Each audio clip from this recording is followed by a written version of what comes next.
Thank you. All right, go ahead. Hi, my name is Ava, and today I'm going to be telling you guys about Balsam of Peru and systemic contact dermatitis. So these are the topics I'm going to go over. First, I'm going to talk about what exactly Balsam of Peru is. Then I'm going to talk about the mechanism behind systemic contact dermatitis, testing and management of this allergy, and then why I think you should care about this. So what exactly is Balsam of Peru? So Balsam of Peru is the sap of the Myroxylum balsamum tree that grows mostly in El Salvador but can be found all throughout Central America. The sap is predicted to contain about over 250 different compounds, but only about 50 have been reliably isolated. And those that have been isolated are generally grouped into 6 different categories. So those 6 different categories, we've got the benzoates, the cinnamates, the coniferins, the eugenol, and the ferulic acid and vanillin. And I'm not going to go into all of the different things in each one. I have some of them listed, but that's not really important for what we're going to be talking about. You just need to know that these are very small and most of them are highly lipophilic. So systemic contact dermatitis. Systemic contact dermatitis, to really learn about what that is, you first have to know about allergic contact dermatitis, which a lot of you may know from poison ivy. You can click. So that is that rash that you get whenever you make direct contact and it kind of stays in that area. It is a type 4 hypersensitivity reaction, and that's Deb cell mediated because it's mostly run by immune cells. And it has 2 phases, which I'll get to in a minute. The difference between where systemic contact dermatitis differs is that there is a type 3 reaction that takes place after the type 4 reaction that gets the whole body involved, and the rash can spread to more areas of the body than where the contact was originally. Okay, so a little fun fact before we get into the mechanism. So this is benzyl alcohol. This is one of the compounds in Balsam of Peru, or BOP, and these are 2 of the compounds in poison ivy. They originally thought that the compounds in Balsam of Peru were too small to cause this kind of reaction, and when you look at the difference between these, there is a pretty big difference there. But the compounds in BOP really make up for that by their haptens instead, so they bind to proteins in the epidermis so that they can then be recognized by immune cells.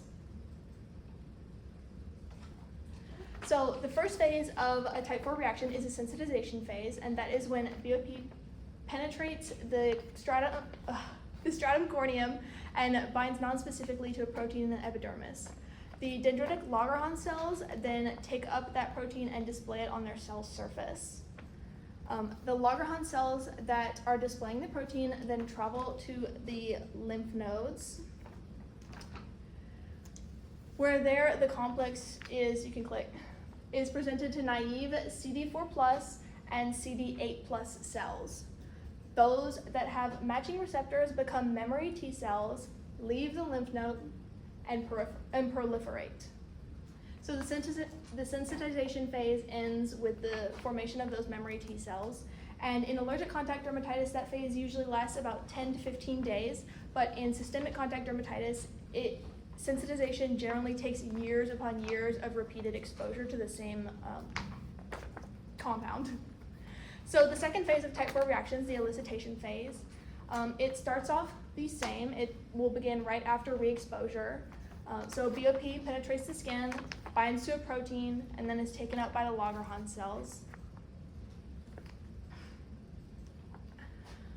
However, instead of going to the lymph node, the memory cells that were formed in the sensitization phase then see the complex and they begin to secrete all kinds of cytokines and chemokines to attract other immune cells.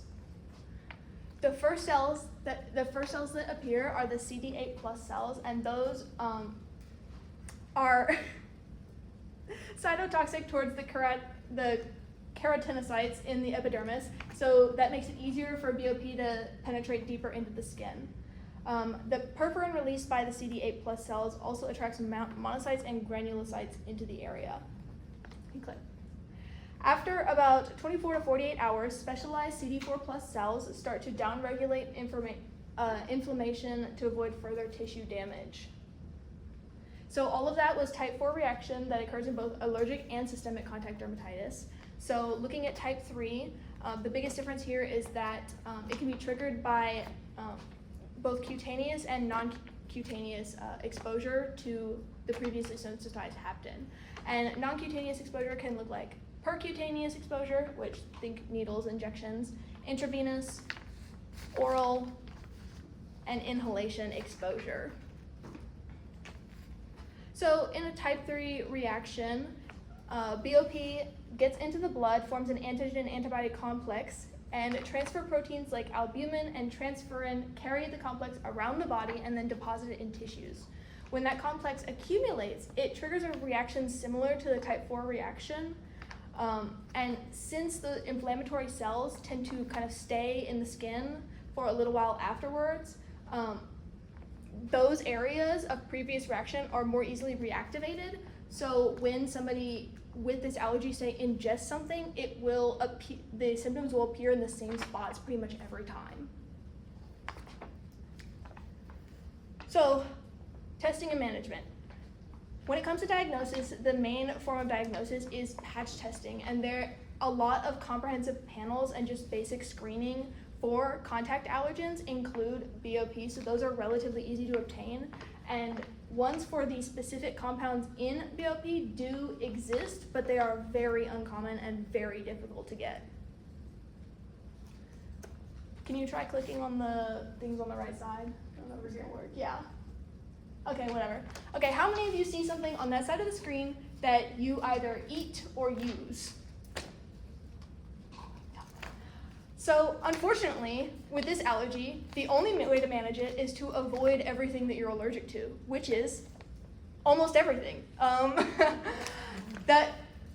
Avoiding something like if you're allergic to peanut something, that may seem relatively simple to do, but it is very challenging, especially when you consider how many compounds are in this. Now, a lot of people with this allergy are probably only allergic to a few of the compounds in BOP, but without access to appropriate testing, they'll never know, and they just have to keep avoiding everything. So this is the most comprehensive list of foods containing BOP. The red boxes, we have the 6 groups at the top, and the red boxes basically mark which ones have which foods have which groups. Now, it's okay. Go back. There.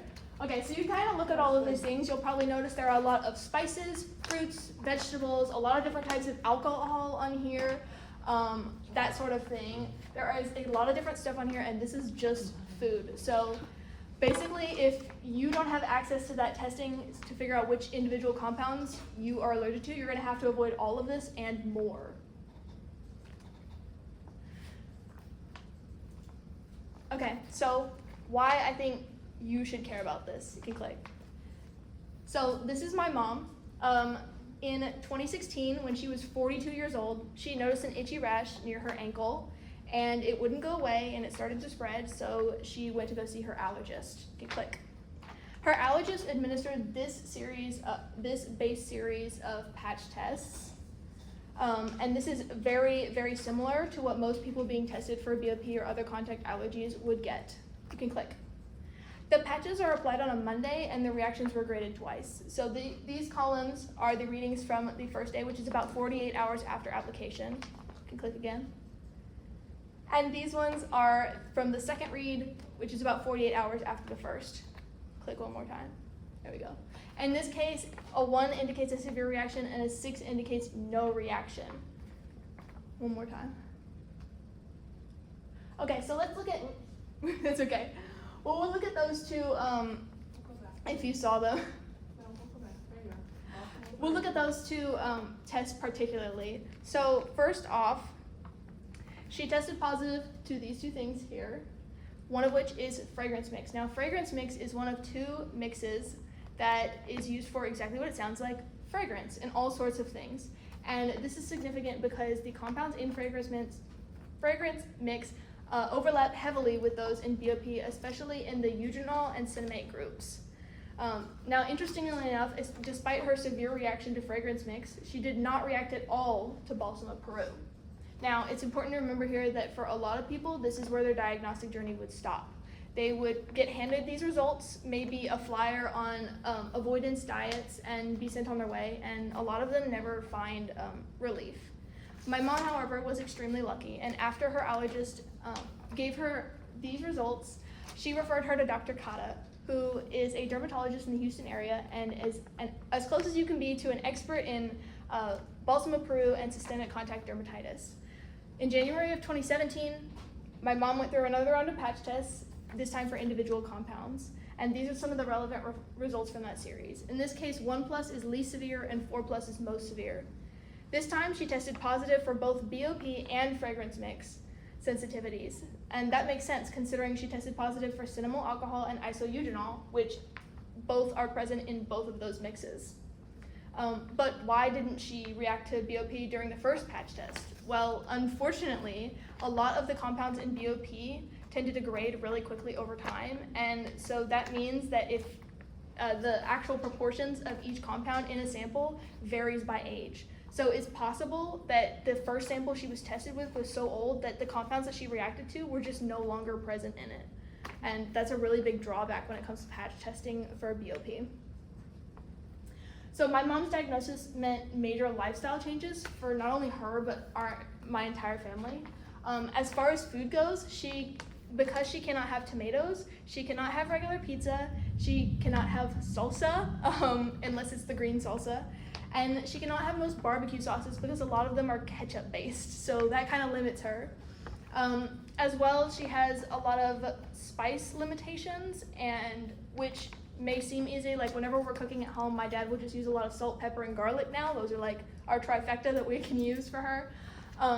But it gets difficult when you're going out to eat or buying foods at the grocery store because on ingredient labels, a lot of things, they're not required to list what spices are in. If you look at a label, it'll just say spices to protect like the recipe of the brand, but it's very difficult for people like my mom because you don't know what's in there. It could be anything. Another thing is bleached flour and bleached yogurt are often bleached with BOP, so a lot of those things are off the table.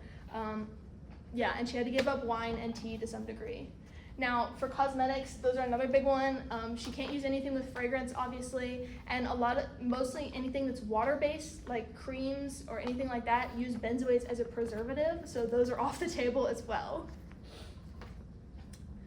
Okay, as far as laundry goes, obviously we can't use anything scented, so that pretty much rules out a lot of different detergents and things, but thrift stores and secondhand stores are also pretty much off the table because a lot of the detergent will stay in the clothes for so long that it will contaminate all of her clothes whenever she takes them home to wash them. And actually, even whenever I'm here and I'm doing my laundry, I have to use a scent-free detergent because if I take my clothes back and wash them with hers, it will contaminate her clothes and then she'll break out. Then there are a lot of things that people don't normally think about. Scented candles, it seems pretty obvious, but nobody in my family can use scented candles in the house now, or even really unscented. I'm not quite sure why about that one, but it makes her cough. Then she has to carry her own hand soap everywhere she goes because she can't use the soap in public restrooms. And then toilet paper is a weird one. Some toilet papers are made with scented rolls, and obviously some are not made like that, but a lot of times companies that produce an unscented and a scented one will use the same machines for both, and it contaminates it, and so she has to be really careful about where she even buys toilet paper from. And then bleach and a lot of cleaning products can have fragrance, but have it not be labeled because they're masking fragrances, which makes that really difficult as well. Obviously, she had to find alternatives for her deodorant, and she can't use any perfumes or anything like that, but she also can't use pads or tampons because a lot of those have scent for some reason.